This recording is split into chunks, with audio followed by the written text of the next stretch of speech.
Bonjour à tous, j'espère que vous allez bien. On se retrouve aujourd'hui dans un nouvel épisode et aujourd'hui on va parler de motivation. Pourquoi la motivation? Simplement parce qu'on me pose souvent la question, que ce soit sur les réseaux ou dans la vie, comment je fais pour être motivée, comment je fais pour être motivée à faire du sport, être motivée à manger sainement, à faire mes projets, etc. Comment je fais pour avoir cette motivation toute l'année? Et étant donné que là on termine le mois de janvier, donc là normalement on a tous fait nos résolutions de cette nouvelle année. Et je me suis dit du coup que c'était un sujet parfait pour cette année 2022. Tout d'abord, pour moi, il y a une énorme différence entre la motivation et l'autodiscipline. C'est-à-dire qu'on se réveille rarement un matin en étant ultra motivé et cette motivation reste tous les jours de toute l'année. Pour moi, la motivation, c'est simplement une envie. L'envie de faire du sport, l'envie de manger sainement, l'envie de faire une activité, l'envie de faire tout ce que vous avez envie de faire. Pour moi, c'est simplement une envie. Et pour pouvoir faire en sorte que cette envie prenne forme, eh bien pour moi, c'est l'autodiscipline. Donc on a la motivation, on a cette envie de faire quelque chose, et pour que tout ça devienne concret, il faut impérativement s'autodiscipliner à le faire tout simplement. C'est-à-dire que je suis pas motivée toute l'année à faire du sport. C'est pas vrai. Il y a des matins, c'est vrai qu'il y a des matins, je suis ultra motivée et je vais penser à ça toute la journée. La seule chose que j'ai envie, c'est d'aller courir ou d'aller faire mes squats, me dépenser, etc. Et le lendemain, la seule chose que je vais avoir envie de faire, c'est de rester dans mon lit. Et on est tous pareils, on est tous humains. Donc je ne suis pas motivée toute l'année. En revanche, je m'autodiscipline toute l'année. C'est-à-dire que je me force à le faire. Alors bien sûr, il y a des jours où, par exemple, je vais garder l'exemple du sport parce que pour moi c'est le plus parlant. Les fois où je fais de vraies insomnies, où je dors pas plus de 2 heures par jour, là, malgré toute la motivation, toute l'autodiscipline que je vais avoir, je ne vais pas aller courir 15 km, on est d'accord là-dessus. Mais dans tous les cas, j'ai cette autodiscipline en me disant, j'ai pas le choix de. C'est quelque chose dont je suis motivée à faire, c'est quelque chose dont j'ai envie de faire, et pour que ça devienne concret, il faut que je me l'impose un petit peu entre guillemets. Si c'est quelque chose de très important pour moi, comme par exemple le sport et l'alimentation, je ne me laisse pas le choix, je le fais, je le note dans mes agendas, j'en ai plusieurs, bon faut peut-être pas prendre mon exemple, j'ai un agenda papier et 2 agendas électroniques, mais je le note dans mes agendas comme un rendez-vous chez le médecin, comme quelque chose dont je n'ai pas d'autre choix que d'y aller. Alors bien sûr, comme je vous l'ai dit, il y a des exceptions à la règle, voilà, j'ai par exemple un vrai rendez-vous médical, ou j'ai des insomnies, ou pour X raisons, je ne peux pas aller faire mon sport ce jour-ci, eh bien je le reporte. Mais par contre, je ne fais que le reporter. C'est-à-dire que je le fais quand même. Vous comprenez? Donc pour moi, déjà, il y a plusieurs choses. Il y a tout d'abord la motivation, avoir l'envie de faire quelque chose. Et une fois qu'on a la motivation, eh bien il y a l'autodiscipline, c'est-à-dire la concrétisation de cette motivation. Parce que si vous avez la motivation, mais que vous ne vous forcez pas, entre guillemets, à faire les choses, eh bien la motivation, ça restera simplement une envie qui ne sera jamais concrète, qui ne se réalisera jamais.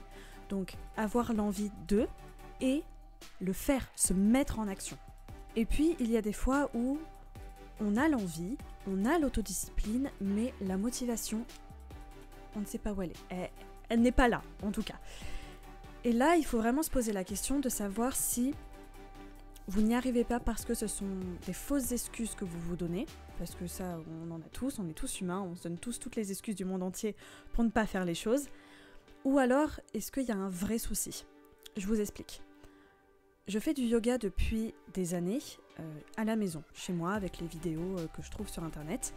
Et c'est quelque chose qui me plaisait beaucoup, et du coup j'avais la motivation de le faire, et j'avais l'autodiscipline de le faire, donc je le faisais 3 à 5 fois par semaine.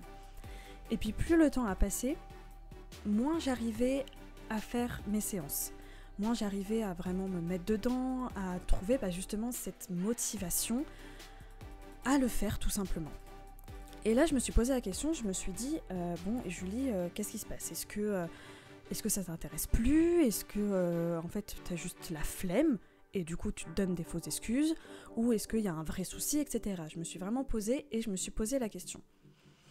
J'étais toujours motivée à faire du yoga parce que c'est une discipline que j'aime beaucoup et qui me fait beaucoup de bien. Et je me donnais des fausses excuses. Donc du coup, les deux ne matchaient pas parce que j'avais envie de le faire, mais je me donnais des fausses excuses.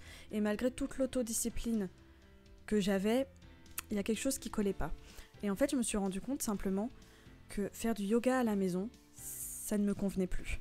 J'avais besoin de plus, j'avais besoin d'aller plus loin et d'avoir autre chose que des vidéos. Donc du coup, eh bien, j'ai pris des cours de yoga. Là, je prends actuellement des cours de yoga tous les jeudis soirs et j'ai une vraie prof qui me corrige, qui me donne d'autres exercices, qui me fait faire plein de choses différentes. Et là, je me suis rendu compte que la motivation et l'envie étaient de retour. Mais il faut se poser la question parce que si je ne me serais pas posé la question, j'aurais peut-être simplement abandonné le yoga en disant bah, moi c'est bon, je suis plus motivée, alors que l'envie était toujours là. C'est simplement en fait un format de faire du yoga à la maison avec des vidéos, c'était un format qui ne me convenait plus. Et du coup, il fallait que je trouve une autre manière de le faire, une autre manière de me dire bon bah voilà, j'ai cette envie, il faut que je trouve un moyen de le faire, tout simplement. Donc si vous avez la motivation et l'envie de faire quelque chose, de faire une activité, de commencer un projet, mais que vous n'arrivez pas à être motivé, vous n'arrivez pas à concrétiser, posez-vous la question. Est-ce que c'est parce que vous donnez des fausses excuses et du coup vous préférez rester au lit à zapper sur Netflix ? Je ne jette la pierre à personne, hein, je suis la première à faire ça, mais du coup est-ce que ce sont des fausses excuses et du coup vous n'avez pas assez d'autodiscipline ? Ou est-ce que c'est finalement quelque chose dont le format ne vous convient pas et du coup là il faut trouver une autre manière de le faire, ou est-ce que par exemple c'est quelque chose que vous n'avez pas vraiment envie de faire, quelque chose que vous avez vu parce que c'est tendance, parce que votre sœur, votre amie le fait et que vous dites bon ce serait chouette parce qu'elle en vante les mérites, mais que finalement pour vous vous n'avez pas vraiment envie de le faire. Et ça il faut vraiment se poser la question pour pouvoir ajuster et pour pouvoir y arriver au final. Et une fois que vous avez trouvé l'activité que vous avez réellement envie de faire, que vous avez trouvé le format qu'il vous plaît, eh bien, pour pouvoir rester, du coup, motivé, entre guillemets, toute l'année, il faut impérativement s'autodiscipliner et se dire, c'est quelque chose qui compte pour moi, du coup, je ne me laisse pas le choix. Je le fais, je ne me pose pas la question, je le fais et c'est tout.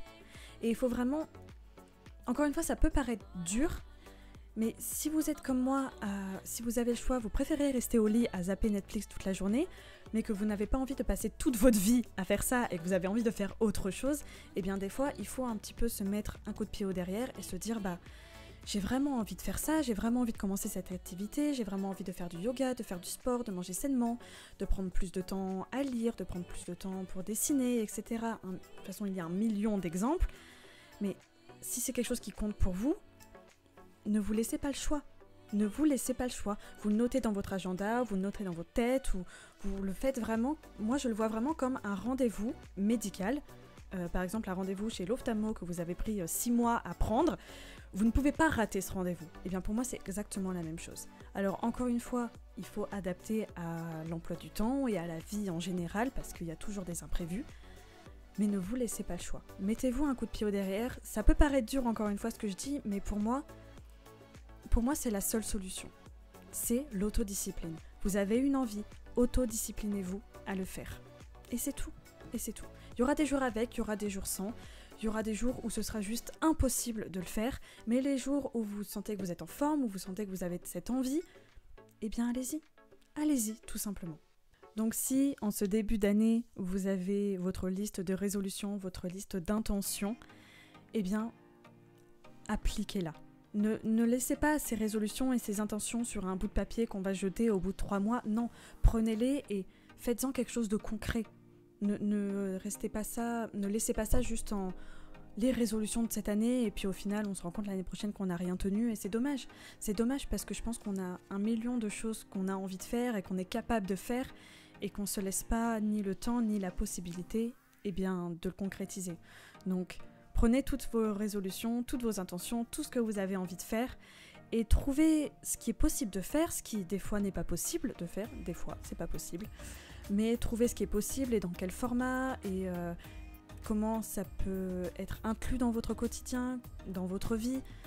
Essayez de trouver toutes les possibilités pour pouvoir vous mettre en action et que du coup, qu'au final, vos résolutions, vos intentions et vos rêves se réalisent. Parce qu'au final, c'est tout ce qu'on veut, c'est que nos rêves se réalisent. Je vais terminer l'épisode sur cette phrase. Si vous voulez que vos rêves se réalisent, il faut les concrétiser et pour ça, il faut s'autodiscipliner. Je crois que ça va être le mot de cet épisode, autodiscipline, mais pour moi, c'est vraiment quelque chose de très important. Donc voilà, j'espère que cet épisode vous aura plu et j'espère que toutes vos résolutions, toutes vos intentions, tous vos projets et tous vos rêves pour 2022 se concrétisera. C'est tout ce que je vous souhaite. Et sinon, je vous souhaite une très belle journée. Je vous retrouve à bientôt pour un prochain épisode et à tout de suite sur les réseaux. Ciao!